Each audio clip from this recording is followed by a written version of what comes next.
Qui ne se souvient pas des mots retentissants de la burkinabère Anya Imwande Elda Kohama qui, à Montpellier en octobre 2021 lors du fameux sommet France-Afrique ou Afrique-France, a questionné les relations entre la France et les pays africains. Dans une comparaison significative avec une rare éloquence, elle avait affirmé que si les relations entre la France et l'Afrique étaient comparables à une marmite, celle-ci est bien sale et qu'il faut l'épurer sinon les Africains ne mangeraient plus de la sauce de cette marmite, sale de reconnaissance légère, des exactions commises, de corruption et de non-transparence.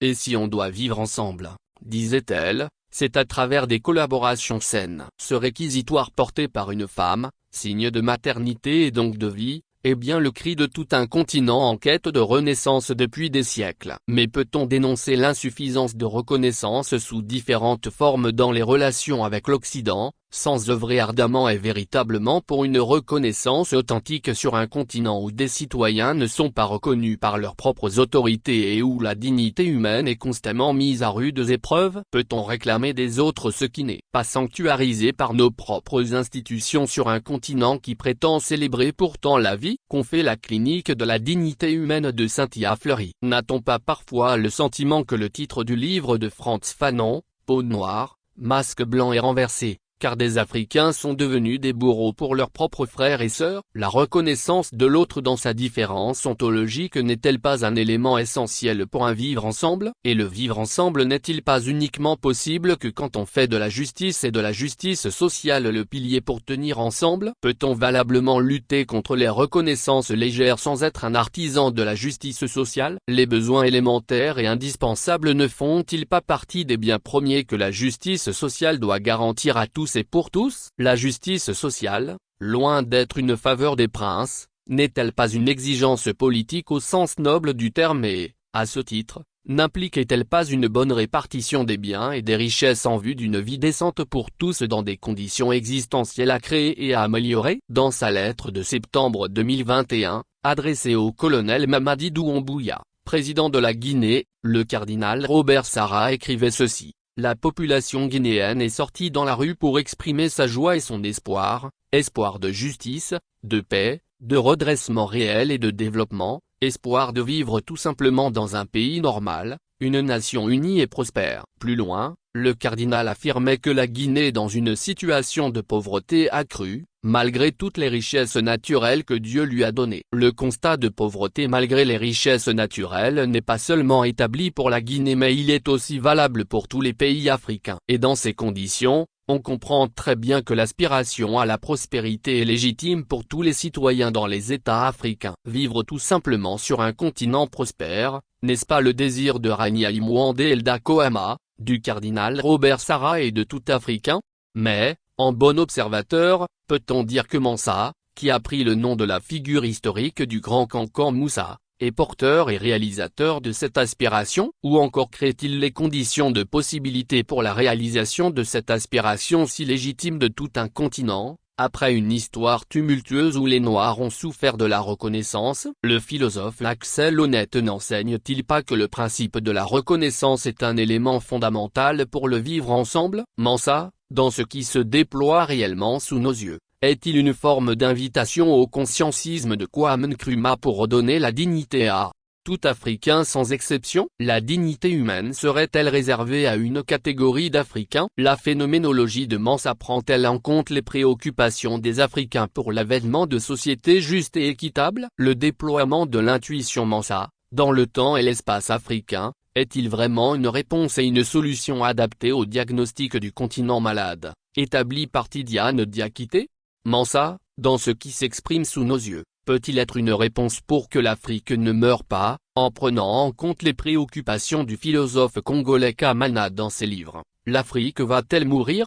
Face à la crise du pouvoir politique en Afrique, prendre la voie de la renaissance africaine et les vrais enjeux de la renaissance africaine? Mansa, en parcourant les différents pays du continent, est-il une mise en œuvre du titre du livre de Sanou Mbaye, l'Afrique au secours de l'Afrique afin d'être capable d'apporter quelque chose aux autres continents comme le suggère Anne-Cécile Robert avec son livre et l'Afrique au secours de l'Occident, avec l'impression de Au secours en rouge sur la couverture. Mansa contribue-t-il à assainir la vie publique en Afrique? Une éthique politique pour la bonne gouvernance, comme le dit le livre du prêtre salésien Dieudonné en y en quittant la bibliothèque Pau. Mansa, à la suite de ses tournées, se présente-t-il comme signe porteur d'une Afrique prospère pour tous et par conséquent de l'Afrique en marche?